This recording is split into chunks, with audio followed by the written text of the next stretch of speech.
It's probably just, I don't know if people can only hear me. Are we good now? Ah, there you go. I don't know what happened. My mic just stopped working midway through the countdown. Okay, whatever. The MLB Gambling Podcast on the Sports Gambling Podcast Network is brought to you by Fantasy. They're hooking up new customers with a brand new offer. Play just $5, get $100 in bonus funds. Use promo code MLB SGPN. And welcome, everybody, to the MLB Gambling Podcast here on the Sports Gambling Podcast Network. It's currently Monday morning, September 29th, around 10:30 a.m. Eastern Time. I'm Rose Scott Reichel, once again joined by Adam Rosenberg. Together, we are not going to be breaking down regular season player props because it's over. Regular season finally ended. We got through 162 for every team, and now it's time to get into the postseason. Now, a reminder that we are not covering the actual wild card series previews in this episode. There will be an episode later on today getting into the wild card series and the game one picks, so keep an eye out for that. But instead, we have postseason props, whether it involves teams, whether it involves players. For the entire postseason, we're going to get into some of our favorite plays. Adam, how's it going with you? What's up? It's going pretty well. If you followed us, you cashed on a number of futures on players, especially a lot of player fades. Let's hear it for Roki Sasaki. He stunk. Way overrated. Now he's a bullpen guy. What's that? Now he's a bullpen guy. So Kershaw should probably be closing, to be totally fair. Well, he's not even on the roster. So we'll see. Are you serious? I didn't even catch that. They threw him. He's on the wild card roster now, which means they would be inclined to bring him back for an actual later series, but for the wild card, no, he's not on the roster. All right. Well, it also tells you how. Well, we can get into it, but that also tells you what his role would be, because if he's not on the wild card roster, he's not getting any work. Yeah, he's a pure average reliever at that point in the later series. Yeah, or maybe he'd even be a garbage time. I don't think Dave Roberts knows what he's doing. I think we all know that, but he has 2 World Series rings. People think he's good. That's how it goes sometimes. I don't count that 2021. I think most people don't, but in theory, it counts. So he's got 2 rings. I've tweeted about it.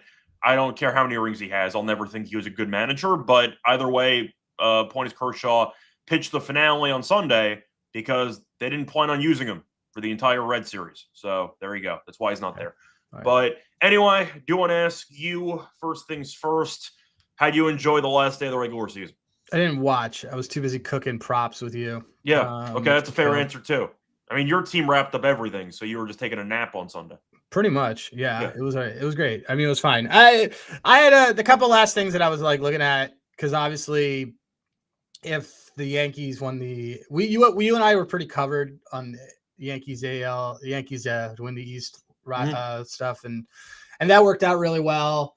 And then I just dove honestly right into this. Well, for the record, it worked out well because we had Toronto before the season started. That's why it worked out well. Yeah, and then in the season, I took the I took him at 7-1 to win that, which was nice. So I see folks in the chat, just commenting on a lot of people's teams, I guess, didn't do anything. Didn't do anything of value. So yeah, the Mets didn't do anything. There you go. That's why May calls roasting the Yankees in the comment section, because he's a Mets fan. So he's not taking it pretty well, which is fine. No, that's fine. The Yankees. There's ways that we could bet the Yankees this year, though. So we'll find ways to do it. Again, they're kind of the Los Angeles Clippers of the MLB.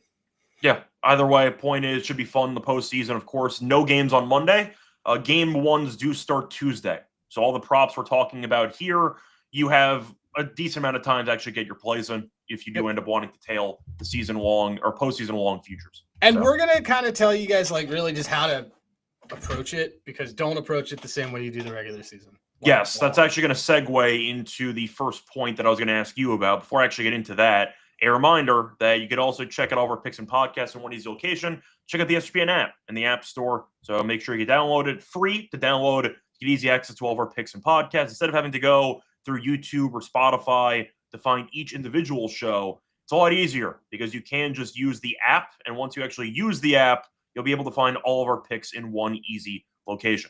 So moving on to the actual postseason. For starters, you just addressed it, talking about how different postseason baseball is compared to regular season baseball. I do want to ask you, though, if you had any prop advice going in, whether it involves a single game prop or whether it involves an actual postseason long prop. Anything you want to talk about in terms of differentiating regular season for postseason? Any advice? So I'll start with hitters. On hitters, the way that you got to approach, first of all, the whole thing is game theory. It's much more strategic than it is about matchups because guys are put in and the expectation is that they might only hit 2 times through. Like Evan Carter, great example, wouldn't go up against lefties, but he was coming in right away for the Rangers during their World Series run. It's one of those things that you have to realize that there is, because it's a series, there's a little bit of an element of, okay, we'll get them tomorrow type of thing. This goes kind of in all sports and playoffs. It's not like it is in regular season where it's, oh, this is a great matchup, he's going to bomb off the guy. Because a lot of the times, sometimes they're just say like, cool, we're just going to throw out our crappy relievers, just do whatever with this game, focus on tomorrow because we might have this advantage. It's much more game theory. It's much more matchups. You can expect a lot of players to get pinch hit for all the time. Well, you could also mention weather for the home run stuff. Yeah, it's also a lot. Way colder. It's the temperature is much cooler. So that's not there.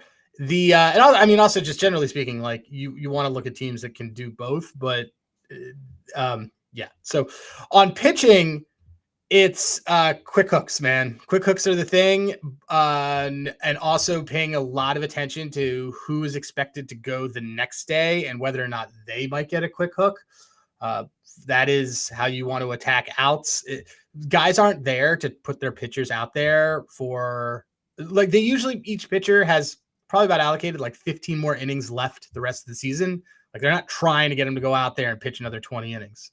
So it's really important when you're looking at pitcher stuff to know that a manager is probably going to give quick hooks or is thinking about, how am I going to use this guy later on? There's a reason why there's certain things I really like about the Yankees because of this. So yeah, well, once again, I feel like the spark notes of what you just said is don't be afraid to take some unders, whether it involves mostly take unders. Yeah, mostly take unders. Now, you might see pitcher outs be very juiced towards unders because they know there's going to be a quick hook.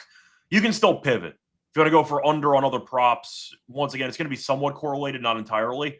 But if you want to go for an under-earned runs, for example, because you're picking about 4 innings of work, you can do that. Like, you can find other ways to take unders on guys that should get short leashes for the sake of their starts, especially in 2 out of 3 series for the wild card, which we're going to end up getting over the next week or so. But either way, a point is looking forward to the postseason. I do agree about the pinch hitter stuff. Should see a ton of them, especially in that Tigers and Guardians series. We know both teams are not afraid of really matching up lefties versus righties. So we'll see what happens there. My boy, Noel, gets the bat in the playoff series, which I'm really looking forward to, because he might only bat like once in a game. Like, it might be really fun in D-Gen to take his unders. So looking forward to it, but do think that's good advice. Trying to look more for unders than overs. Now, I do want to ask you about the actual I'll go with the players because you do have a lot of options for batting average, etc. I see home run leader. I see strikeout leader.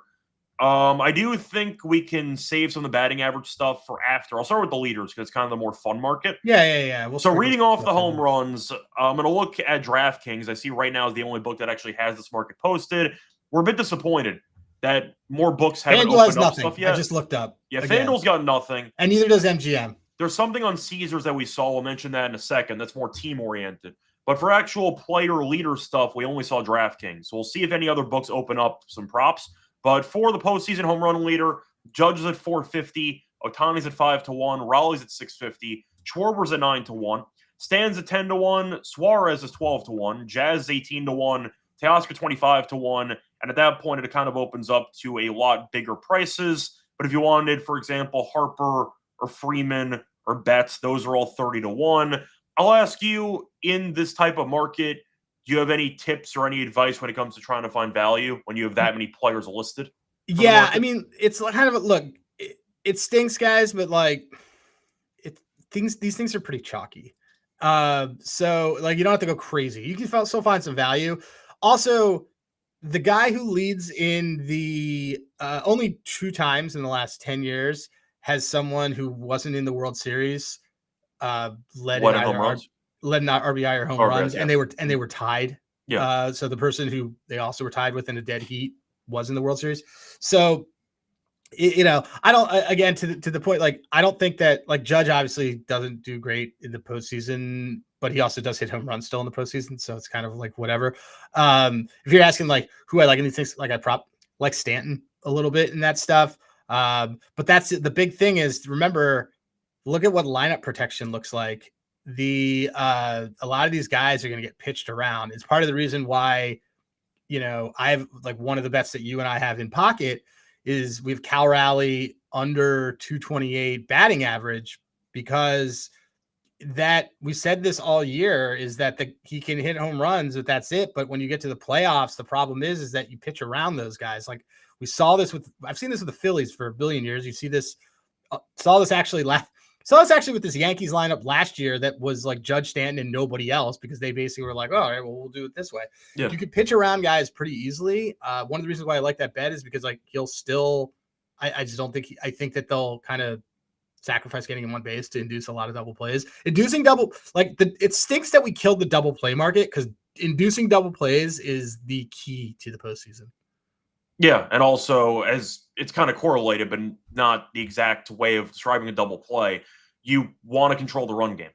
Yeah. So putting a couple of slow runners on isn't going to kill you. You can get around that. So just keep that in mind. But I do want to point out, though, for the home run market here, I agree with you, and I think I'll mention this in a grand scheme of, I'd say on a grand scale. If you want to bet on some players to lead the respective markets out of the entire postseason, you're indirectly picking that team to minimum reach the World Series, and you're going from there. Yeah, that's the way to look at it. Like, you're not, like, it just doesn't make sense. Like, you could do stuff for the round. Like, I'm seeing who to lead the AL Wild, who to lead a different round in Worlds. Well, it's not even to lead them in home runs. It's hit a number of home runs. I mean, some of these are just kind of suckers bets. But those, for specific rounds, sure, you can get creative. When it comes down to the entire postseason, you need a team to win multiple rounds. Like, I think Bryce Harper at 30-1 for a team that has the shortest odds to win the World Series, for him to be 30-1 for the home run leader, I think that's a crazy number. That's actually we should bet that. It is a very big number. That's a huge number for a dude. You said Stan 10-1. I thought you were just going to plug Schwarber because he had 50+ home runs and but like the thing is that they might pitch around. Like, I don't want him. I'd much rather Bryce Harper in a very well documented, excellent playoff run, and and in a hitter friendly park.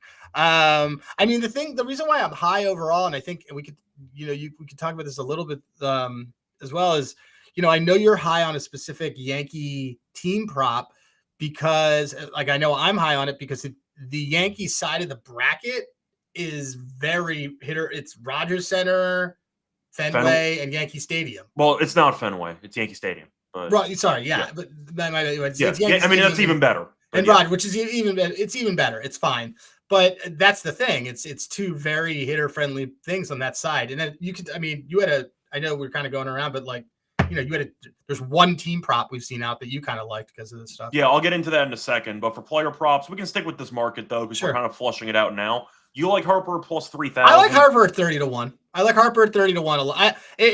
I'm looking at the longer shots here, because I think the Phillies are the shortest odds to get to the World Series, and I think that they can get to the World Series. I like Harper there. I guess it's easier for me to match this with, like, if you are a whatever. Like, if you're a Yankees fan and you want to take a dart, Ben Rice at 65-1 is matchup dependent, but he's. I was going to say the problem is he's significantly worse against lefties, and that's why Goldschmidt's on the roster. Well, they're talking about putting both him and Grisham in the lineup at the same time, which is weird. I mean, I think Rice's at bats are too good to actually bench, and Grisham you kind of need for center field. So I understand the idea, but statistically speaking, he has been a lot worse against lefties than righties. So that is a certain type of flaw in his game that other playoff pitching staffs are going to exploit. There's other stuff that just seems off. Like, here's another one that's just off in general. So there's two ways to look at it. A team that's going to the market that can go to the World Series, and a team that that the number's off. Like, Vlad has longer odds than JT Realmuto. Yeah, Vlad's 100-1. Right. That's like, and they're the number one seed. So I understand that he had a down home run year. He still had 84 RBIs. Still hit great. Like, it's him having shorter, like, Austin Wells has shorter odds than Vlad. Yeah. And for everyone who's like, well, they're playing a wild card round, it doesn't the numbers actually equal out because the wild card round is 3 games. And in an ideal world, they're only ended up playing 2 of them, and the divisional is 5. It ends up equaling out and maybe being 1 more game, but this isn't. And nuts. Well is also rotating because sometimes you see Well is also rotating. Like that's so as we're looking at this, I would say that's a bonkers number. I mean, if you really want to buy low on somebody, I don't think they're going to the World Series. I don't even think they're winning the wild card round. But like PCA is 200-1. He had a 30-30 year. Like it's again, I would say if I were doing anything here, I would do Vlad and I would do Harper. I would do Vlad, Harper, and Stanton. Yeah, I think I'm in for Stanton. I think Schwarber I'd consider 2 just out of principle. I'm less interested in Schwarber because I would want to compare it to his NLCS MVP odds and stuff like that. I just think that's fair. Like it's like it's under the poison. It's under the magic number, you know? Like, I mean, you're mentioning 100-1 on Vlad. I'd rather take RBI leader, but I'm curious what price that would be by comparison. See, I don't know because of where he bats in the order. Like, well, I have another thing. Like, I have some issues with Toronto because Bo Bichette's out. Yeah. Like, Bo Bichette sounds very hurt. And Bo Bichette was going to cruise to a hits leader before he got injured. And he led the team in RBIs. Yeah. I mean, I think there's probably better value. Do you want to move to RBI?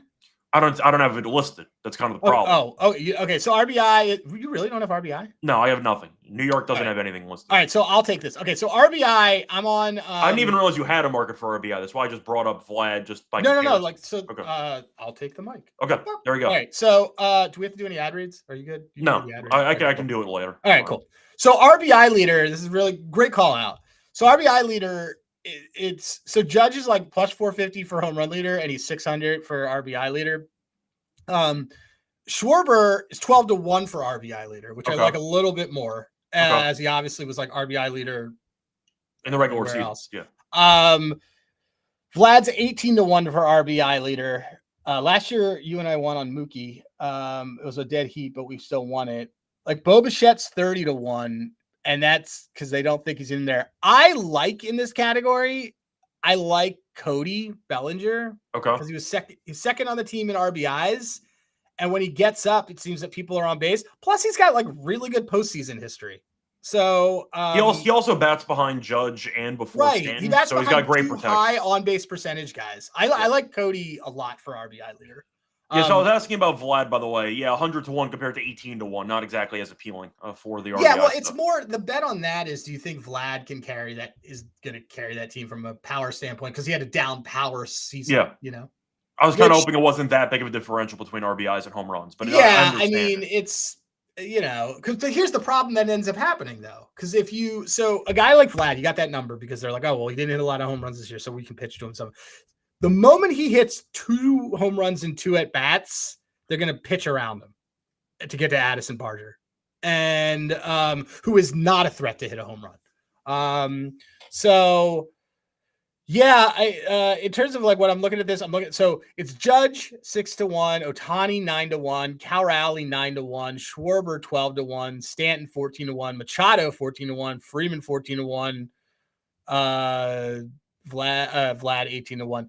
Harper's there at 18-1. I mean, Harper's postseason. I think the market's undervaluing Bryce Harper. As Bryce Harper's playoff stats are pretty good. So yeah, he's hitting 280 with 54 hits and 17 home runs in the playoffs. Like that's pretty solid, man. He's got 193 postseason at bats.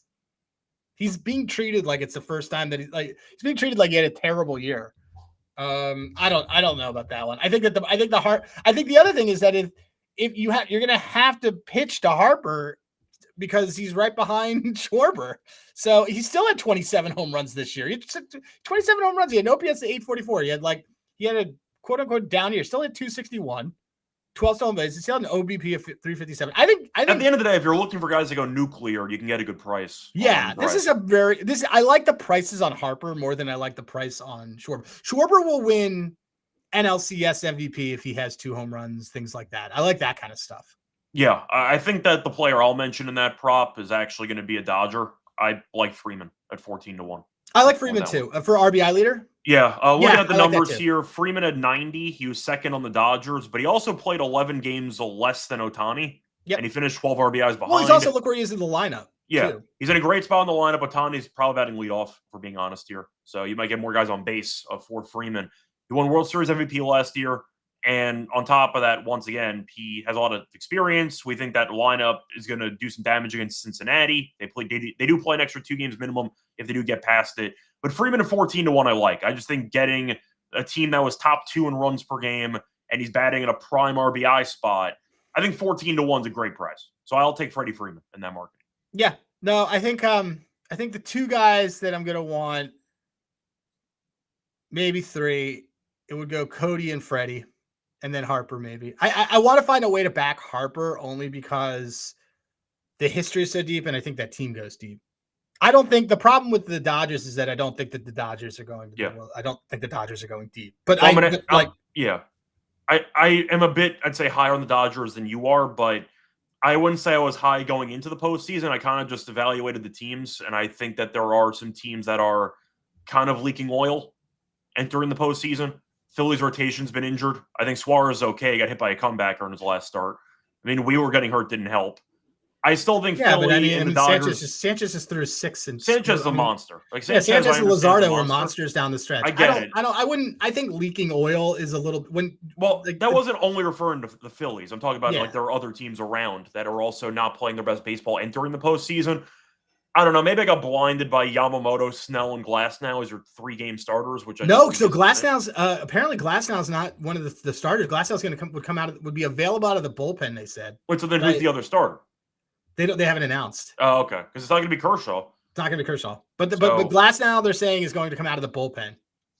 That means his arm's about to fall off. That's what that means. Probably Emmett.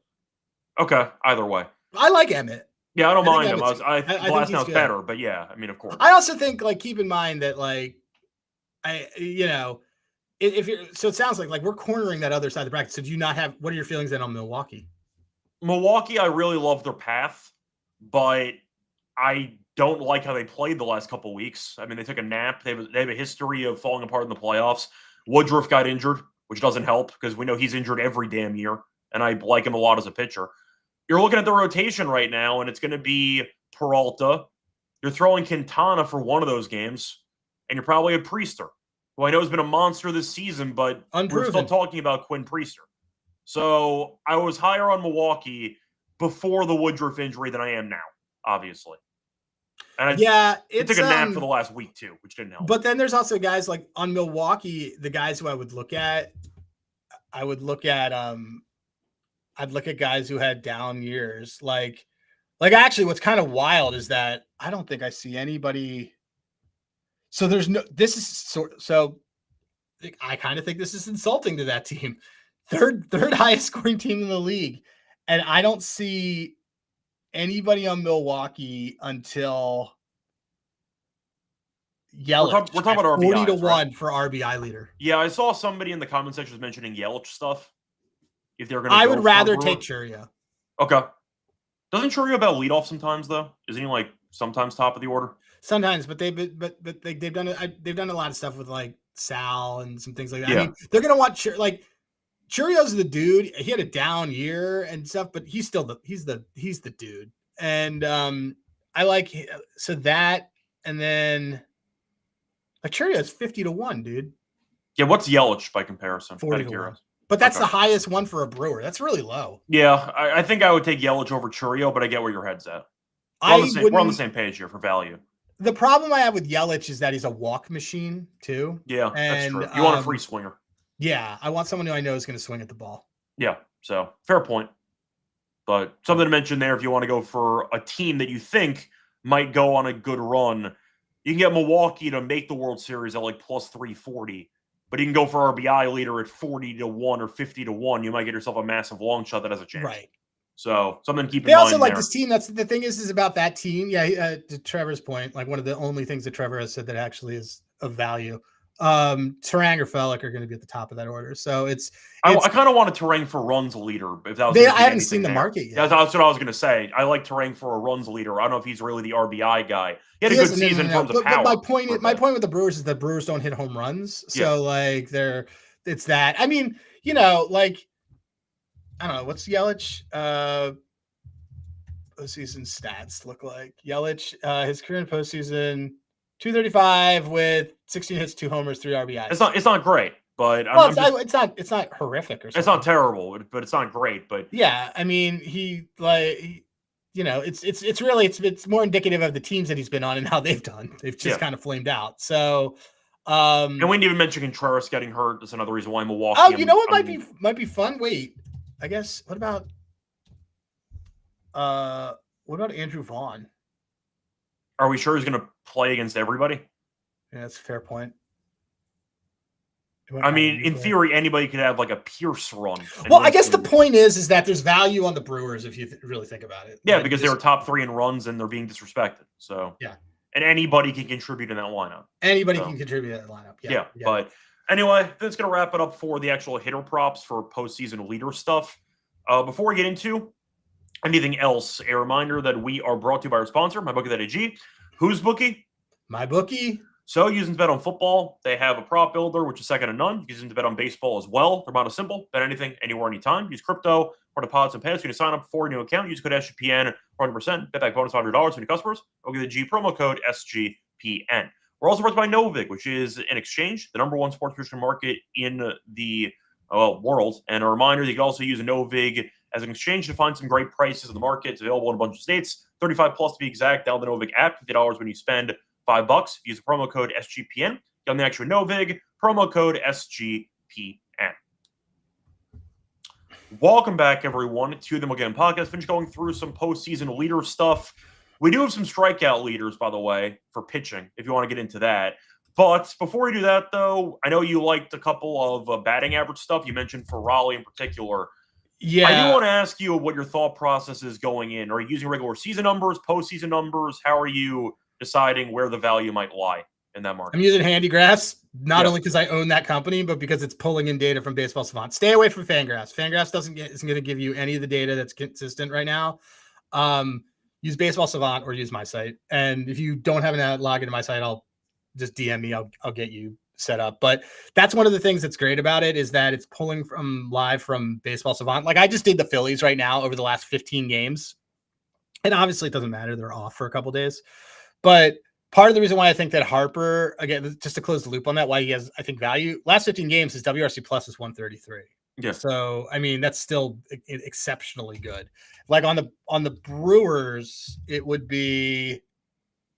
They have not been good lately. So that's Caleb Durbin. Like, it's sort of like it's. Sorry, guys. Yeah. Caleb Durbin yeah, that's not good. Anyway, so let's go to pitchers. Let's talk about pitchers then. So what I'm looking at a lot of postseason history and stuff like that. There's one that I saw that I already did bet. Our guy probably would you say that he made us the most money this year? As a pitcher? I don't know. It depends on who you're about to talk about. Because Rodon made us a lot of money, but I'm wondering if there's anybody else who might have passed him. Maybe I have to look at that. I don't know. I'm assuming you're talking about Rodon. Yeah. Rodon is like Rodon was like great for us early in the season. He was. So I guess like we're taking his we're gonna take his ERA over. It's like 3.09, which I think is way too low. So here's the thing on looking at markets like over and under on ERA. You want guys that have that are going to get high pitch counts because they walk guys. Because then if you get the ER and you get pulled, the inherited runners are still yours, right? So also he's got a career postseason ERA of over 6, dude. Like so, and he's not good against the Red Sox. That's probably an L, him versus Crochet. Start. So. Yeah, I can get behind the Rodon over. I mean, once again, you have to remember what it actually entails to have an ERA of basically 3. I mean, that's actually pitching very well. Like, if you have one blow-up start, you're kind of cruising at that point. if you take the over earned runs, and he gives up like 6 in 5 innings. Like one bad start, and you're kind of cooking at that point, and that's definitely feasible with his numbers against Boston, historically speaking. But I know you mentioned Raleigh for the batting average. You like the under. What was the number on that again? 228. Yeah. Career average is 227. Yeah. So you're going with the under there. I'm trying to see if there's anybody else I'm really tempted by. Judge is at 278. If you want to fade him, historically speaking, that makes some sense. Trying to see if there's anybody I'm really tempted by besides that. I agree with you about the Raleigh play. I'm kind of just seeing if there's anybody. Cease was interesting to me. Again, it's for pitcher stuff, for ER. Yeah. I mean, batting average wise, it was kind of tough. Like I just knew I just would rather take the unders on the 2 most popular dudes. Yeah, I think if I was going to go for an over, I don't mind Freeman at 256. Solid overall contact hitter. I don't mind Freeman at 256 for an over, but I'm also high on Freeman. The Cease, yeah. Yeah. So give me. I think 260 is a very reasonable floor for Freddie Freeman. For a very good contact hitter who's former MVP, he's led the league in hits before. Like he's a solid contact guy as well. So I like Freeman over 256 for that one. But I know we just mentioned a second ago some pitcher stuff. I'll segue into the strikeout leader, which you can find. So Yamamoto is the favorite at 7-1. Rodon's at 750. Snell's at 8-1. Glasnow's at 9-1. And according to Adam earlier in the show, he just said Glasnow's not going to actually be in the rotation. It doesn't sound like it. I mean, unless I missed something, it sounds like who's the Dodgers playoff? I assume going in it was going to be Yamamoto, Snell, and Glasnow, but Glasnow, with him being injured for most of the season, I can understand him not being in there. But saying, unless they haven't announced it yet, Snell and Yamamoto. That's a guarantee. So it's Ohtani, Snell, and Yamamoto.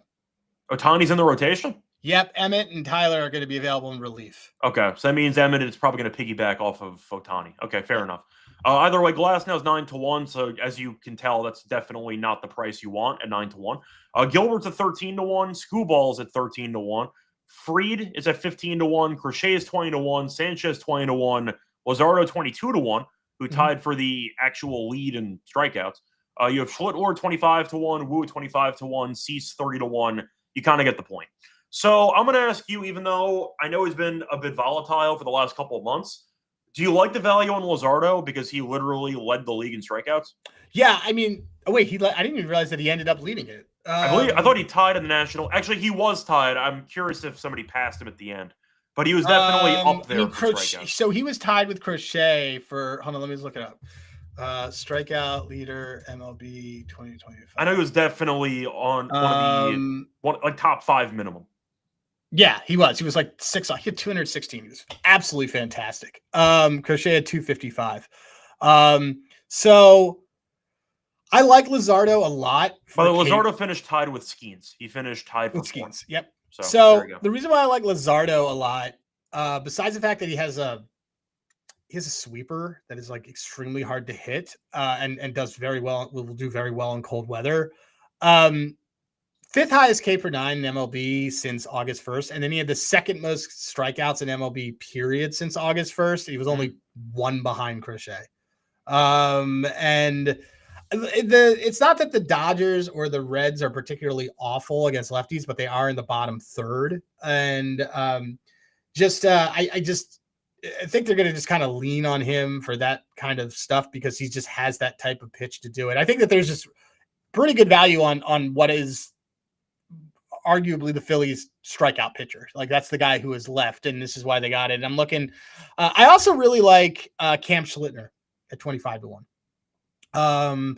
He towards the end of everything, towards the end of the season, he was really good from a K per 9 ratio. Led the Yankees. Just to be clear, by the way, he is the projected game 3 starter for the Yankees. Right. Completely get it. So. But which I think in that series that I do think goes 3. I'm just mentioning that in case you were wondering. He will be in the rotation. Yeah. Yep. And the thing is because the other because I like Rodon's got bad history. Yeah. And let me just look this one up. You got Fried going game 1 probably. And Fried isn't a K pitcher. Like I get it, guys. Like Fried is great. Fried is not a. He had 1 crazy strike game against Baltimore. That's not really his thing for the most part. Let me just look at who is it? So since August 1, because what I try to do is what is the K per 9 from this? Yeah, Cam Schlitter had the 6th best K per 9 since August 1st. Behind Wu, Skeens, Crochet, Luzardo, Yamamoto. Like he was pretty filthy, and I just think that's something it's a guy that people haven't seen before, these kinds of stuff. But I like Cam Schlitter at 25-1 for that. Who is the highest rated Yankee in this market? Is it Fried? 15-1? Yeah, but like you said, he's not a K pitcher. I think that way better value is on Cam Schlitter. In theory, the best strikeout pitcher on the Yankees, I guess, is Rodon, but we're low on Rodon. So we're low on Rodon, yeah. So there you go. I do want to point out, though, if I was going to go for any of the favorites, I understand why Yamamoto's favored. I would take Snell. If I had to compare Dodger pitchers, I would take Snell at 8-1 if I had to compare the two. Snell was slightly higher in K per 9. He was 10.6. Yamamoto was 10.4. Less innings pitched, too. Neck and neck. Yeah, the point is Snell was injured for a lot. Then he ended up coming back, and, I mean, Snell has been a very good strikeout pitcher for a long time. And you're looking at 2 of the last 3 starts against Philly, a playoff team, 7 innings, 12 strikeouts. Snell can have that monster, wow, he has 10 strikeouts in 6 innings. He could have one of those. The issue is always going to be pitch count with Snell, but I do think that his strikeout stuff is arguably the best in the entire postseason, besides Skubal, of course. But Skubal, we think Detroit might be a dead team early. That's why we're not picking Skubal in this market, obviously. I'm higher on the Dodgers than you are, so I think Snell makes sense for me. He would be the chalky favorite I would take out of the short amount of chalk. Yamamoto I get, but I would go Snell over Yamamoto. I think what you got to do. Oh, I would definitely do Yamamoto. I would definitely do Snell over Yamamoto. Yeah, so I'm saying we don't like Rodon at 750. We think Glasnow is a sucker play because he might not be in the rotation. So based on that, you have Logan Gilbert as the #1 Seattle guy mentioned, which I think is kind of insane. So cross elimination. No, they're not the #1. Snell. They're the 2. Yeah, correct. The point is I'm at Snell. I think Snell at 8-1 makes sense as the chalky favorite I would pick out of those 4 or 5 guys. Yep. Nope. I agree with that. You have any longer shots you want to go with for this market?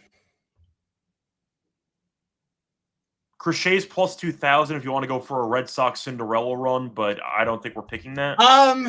If you want to you want like a real fun long shot. I mean, we mentioned Luzardo at 22-1, but I'm curious if there's anybody else you're looking at. So you got to build it around teams you think are going to get there. So I think I don't hate. Well, he's not going to pitch in that. I don't know if he's going to pitch in that first series. But let me just see something. Let's see.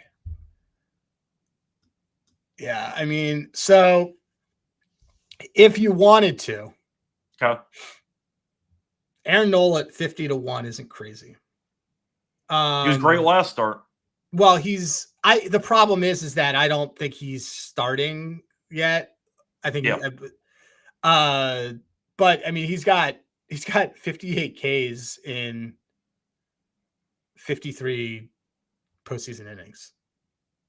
So, that's exactly what you want in someone like this. Snell's probably my favorite chalk there. I think that's a good shout by you. It's just about what the Dodgers ceiling is, and that's why I think Luzardo. is a better. Well, 22-1 for a guy that finished top 4 in strikeouts, I think is worth something blindly. But Sanchez, we love as a pitcher, but he also gets contact. So yeah, he's not. He's great. He's quietly had 200 Ks, but he's not. That's just not. It's just because his off speed is just filthy. Yeah, he's filthy. His stuff is. I was going to say, if you wanted to go for Sanchez at plus 2,000, I wouldn't stop you. But I wouldn't. I like Luzardo a little more, most only because of the pitch mix. Yeah, I got that. But I'll ask you though, if you were going to go for a Cinderella option, do you think Crochet can do anything at 2,000 if Boston does make a deep run? Because I'm just wondering, if you think Crochet with X amount of starts. I'm down. I'm not. You know me. I'm not really. Down Crochet. I know. Well, we acknowledge the strikeout stuff's good. He just gives up contact. I'd rather Bybee at 150-1. Okay. See, I was thinking Gavin Williams territory for Cleveland. But then the same problem that we always talk about with Gavin Williams, he throws too many pitches. Yes, but Gavin Williams also 150-1. Yeah, so I would rather Bybee though in that situation, just because he's directed to the point on that thing. I think I'd rather take Gavin, but either way, these are long shots no matter what. So there you go. How many? What was the pitch? What was there? Who had because we won on Gavin 160 Ks this year. How many did Bybee have? I can look up the Guardian stuff. I know, I believe Williams had more than Bybee, but I can check. Did he? I want to say that he did. Let me look at the strikeouts. Oh yeah, he did. He had more innings. He had, I think he had. You're right. He had. Yeah, Gavin Williams led the team. He had 11 more than Bybee. Okay, so that's the thing. My thing with Gavin Williams is always going to be that he just like paints. It's the thing like Trevor talking about Peralta. Peralta dicks around too much for me. I mean, Williams had 83 walks. Like, I'm aware walking is a problem, but if you're going for upside long shot guys, I mean, last 2 starts against Detroit, coincidentally, team he's facing in the first round, 9 strikeouts, 12 strikeouts. 150 to 1. I think Cleveland's not going to make it past the second round, but 150 to 1, you could argue, might have some merit. So that series is really the whole thing is interesting because, like, if we look at a rematch of last year. But yeah, what's that? It's a rematch of last year's first round. Yeah, and except this one's 3 games instead of 5 together. I think a lot's kind of. I think that it's a little bit downplayed. Well, I don't know. I think that the Tigers could possibly still come out of that. I think they can as well. I don't feel great about once again either team right now because Detroit fell off a cliff. But they're also only 8-5 against them. We're talking about like we're treating it like they were like 19-1 against them. No, they just won when Detroit lost. At the end of the day, Detroit completely fell apart, and yet we're still here and basically about to be October. It could have been worse. They got in. That's what their goal was going in. You are in the dance, and we'll see how far you can go. But if you wanted my long shot, my super long shot for this market, I'm not picking Cleveland to actually make a great run. But Gavin Williams at 150 to 1, I think, is just objectively speaking a price that's a bit too high. I mean, he's behind Sasaki. Sasaki's is plus 12,000. Gavin Williams is plus 15,000. Sasaki might pitch maybe 3 innings in a series. Like, we've gone too far. So I like Gavin Williams there as my super duper long shot at 15 to 1. Anyway, super duper long shot. We could do that. I'm just looking to see what's like. Jose Barrios is hurt. What is he doing? Why is Kirby Yates on here? Yeah. Emmett Sheehan's interesting. I mean, I'm looking at lines here, and you have Chad Patrick, who is 10 to 1, or sorry, who's 100 to 1, and Gavin Williams 150 to 1. So just so that everybody's clear, let me look at let me just we can end this and then we can get this to wrap this up. But Rodon led postseason last year in case. They made the World Series. Makes sense. Right. Skubal, by the way, had 20, and they didn't even get to the LCS. Yeah. Blake Treinen had 18, by the way. That's hilarious. Blake Treinen had. So, wait, is there a reliever that we would want? I'm trying to think. I'm looking at that, and Blake Treinen was 5th. And obviously only pitched out of the bullpen. Well, you said 5th, though. How far behind was he of number 1? Only 7. Okay. All right.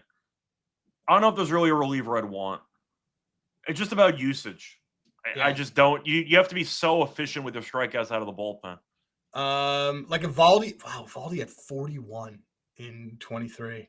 I mean, Treinen 75 to 1 if you wanted to go for that angle. Again? No, I'm just mentioning. Like, we don't think that San Diego is going to do much, but you always have the option if you want to. But I don't see enough innings for the relievers I don't there. See enough innings. Well, so Tyler Matzik, the year that the Braves won the World Series, was 2 off the lead. Yeah, I mean, once again, they're close, but no cigar.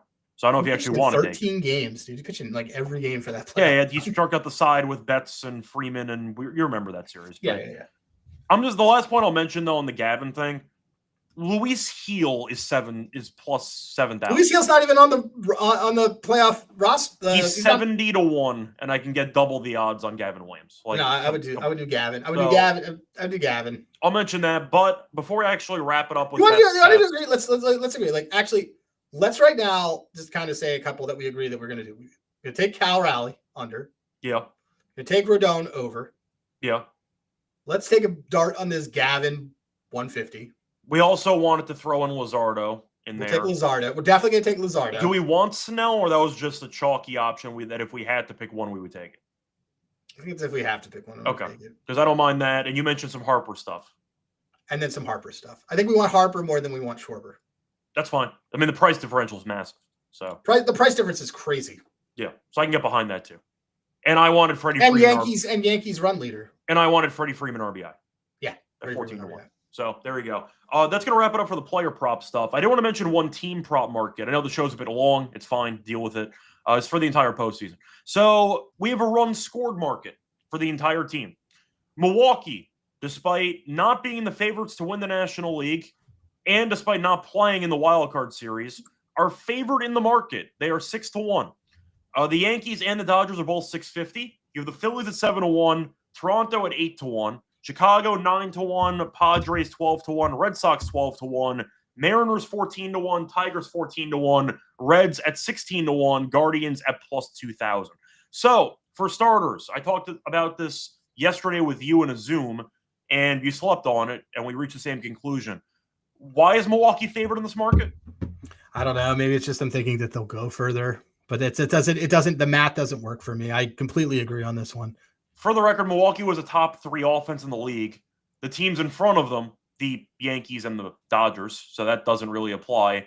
And the Yankees and Dodgers, the Yankees we think maybe can lose to Boston. We're not picking the Dodgers to lose to the Reds. No. You play an extra 2-3 games. So you get a head start, which might not matter that much. We got to stop saying that. That's not, because like the thing is that it doesn't end up equaling it. They still end up playing the same. They end up playing one less because the series is longer. Well, the reason why I'm bringing it up, though, is that if we're talking about the actual leagues, could the Yankees bomb out and then do like 12 runs on 2 of those games? Like, sure. Yeah, the point is, though, the Dodgers have shorter odds to win the National League than the Brewers, and they're playing more games. Yeah. The fact that they're shorter odds combined with that means the Brewers should not be favored in that market. Whether you think the Brewers win it or not, they should not be favored in that market going. I don't understand the Brewers being favored in that market. So I'm looking at the you're Yankees and the basically Dodgers. saying that they're going to beat up on the Cubs or the Padres in some sort of weird way. And the Padres pitching staff we think is pretty good. We don't like the Padres team that much on the road. I don't like the team, but I think the staff is good. Yeah. Yeah. So I'll ask you for this market, who do you like? For team runs? Yeah, for team runs. We acknowledge Milwaukee has no value. I'll take the chalk. I put a unit on it. So you got the Yankees. Yeah. And if you I'm not trying to get cute. I don't need to get cute. If you were high on the Dodgers, I'm assuming you'd also consider the Dodgers. Yeah, if I was higher, I like both of those, but I just don't. I would rather play Freddie Freeman RBI to cover my liability on the Dodgers. Okay. And I have to ask you though, because we're talking about Schwarber and Harper. Is there a reason why you did not take Philly? Yeah, just because Philly tends to have some power outages sometimes when they're on the road. Yeah, okay. I understand that. Just throwing it out there. So wanted to mention that market. It's a small market, but you know what? It exists. And you know what? The other reason why there's another reason to take the Yankees? Sure. So if the Brewers play the Padres in the second round and the Phillies are playing the Dodgers in the second round, those teams are both flying. Dodgers will include in this too. The Dodgers, both those teams are flying coast to coast for games. Yeah. For the Yankees, they're in a great travel bracket because they don't have to leave the Northeast or their time zone at all. Yeah. So to me, that just makes things a little bit easier to prep for. Yeah. That's another reason to like them for the runs leader is because even if they beat the Red Sox and they get to this Toronto series, they're not flying 6 hours across the country to go to a game on game 3 and 4. Mm-hmm. That's a good point. So wanted to mention that. Also, you know what? For fun, I actually do see some new markets open up on Caesars. Did you? Yeah, I'm going to put you on the spot. It's for like a classic one game situation of will at any point a team score 7 runs in an inning. Like you have that type of prop stuff. Oh, we talked about this. There's only a couple teams I think can do it. Yeah, we do it every year. We talk about this market and we usually find an angle or two. So I'll mention one. I'll go down the line. You tell me if you're interested or not. Okay. A player to record 6 or more RBIs in a game. Yes is plus 225. No is minus 275. I mean, so scored 6 RBIs in a game. One player to get 6 in a game. We don't spend much time. Stan went to the World Series and led with 16 RBIs. This isn't happening. No, correct. So no is minus 275. This is just not. Yeah. No is minus 275. Moving on to the next one. It's rapid fire. Most total runs scored by a team in a game. Over under 12.5. Minus 105 on the over. Will a team score 13 runs in any game? No. Okay. So no is minus 125 if you want to go for that. Cycle, going to skip 9-1 on the yes. I'll skip that. Most runs scored by a team in an inning. Over 6.5, minus 140. You and I bet this 2 years ago, didn't we? I believe it wins every time. Yeah. We usually take the over in runs. I think it might have been 5.5 in years past, and now it's 6.5. Yeah, I think it was higher. You usually get one inning where somebody just gets killed and they score 7 runs. Yeah. You and I. So we usually take the over on this, and that's the most runs in. What was it again? Say it again. It was 6.5. The over's minus 140. No. What's the category again? Category is most runs scored by one team in a single inning. The entire postseason, over or under 6.5. You and I, and it used to be 5.5. It was 5.5. Now it's 6.5. It's minus 140. Taylor or Trevor, nobody cares. We still like it. About your 25-1 thing that no one cares. Guardians had a nice run. Yeah, Guardians had a great run. Like, go tout. It was 5.5 because I remember it cashed on the first day 2 years ago. Yes, it did.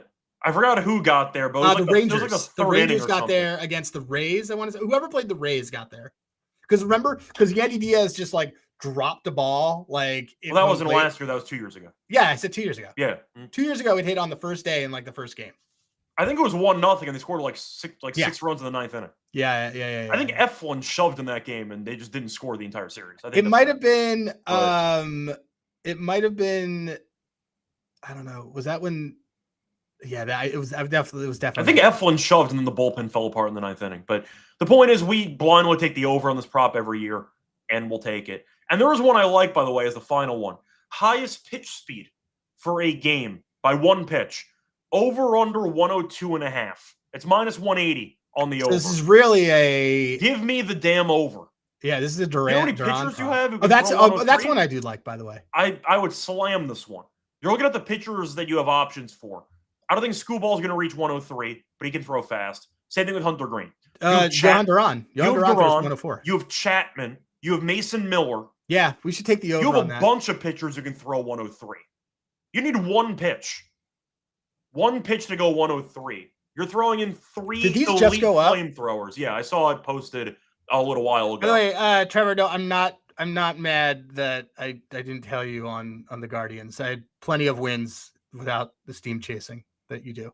But the point is, you have 3 elite closers, relievers who throw 103 plus all the time. You need one pitch to go over 102.5.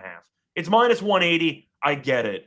I think you kind of have to play this because normally going into postseasons, you'd have one pitcher or like 2 who could maybe reach 103. Where are you seeing this? I see it on Caesars. It's in the postseason section. It's all the way at the bottom in postseason. I don't have it. Oh, World Series. Is it? It's World Series, AL leader, NL leader, postseason specials, and it's all the way at the bottom. I guess I'm going to restart it. No, and by the way, the last thing I'll say is I'm dragging Trevor and his shitty bets. I'd Reds 35-1 for the 6th seed, so I'm not worried about your bets. You had that covered really hard though, because you also had the map. Yeah, 6-1. Yeah. I was very, very covered. Yeah. I forgot you even had the Reds. Like I felt bad the Mets didn't get the 6th seed for you, and then I forgot you had the Reds at 30. Well, we had them preseason. No, I know. I forgot about the 6th seed. I don't see this. No, so this is weird. I can bet it for you. Well, you had the postseason ERA stuff, and I didn't have that on DraftKings, so I can bet it for us. But 102.5 at minus 180. I guess. Dude, you have to play that. Yeah, I like that one a lot. Cool. I mean, minimum you have 3 pitchers who can reach 103 on one given pitch. So good enough for me. That's my favorite out of all of them, and it's minus 180, but I still love it. By the way, as I've seen everybody talk about like what they're doing for pennant, do not bet pennant now. That is a Bush League move. No. Bet exactas. Pick the teams that you want that are in there and pick like box it, just like horse racing. Be like, I think these 4 teams can do it. Cool. Split a unit 8 ways across each one of them. Do not bet somebody to win the pennant now. That is, or if you want to bet on a pennant, you can wait until they're down in the series and get. Wait till they're down in the series. Yeah. I see Jacob mentioning DraftKings. DraftKings had the postseason ERA and the batting average stuff. Caesars has these postseason specials. So the two that we like for this, we bet every year. It's the team to score 7+ runs in an inning, -140 on the S, or the over 6.5. We like that. And I think our favorite is going to be the highest pitch speed, 102.5, -180 on the over. So that's my favorite too. Anyway, time to move on into the best bet segment.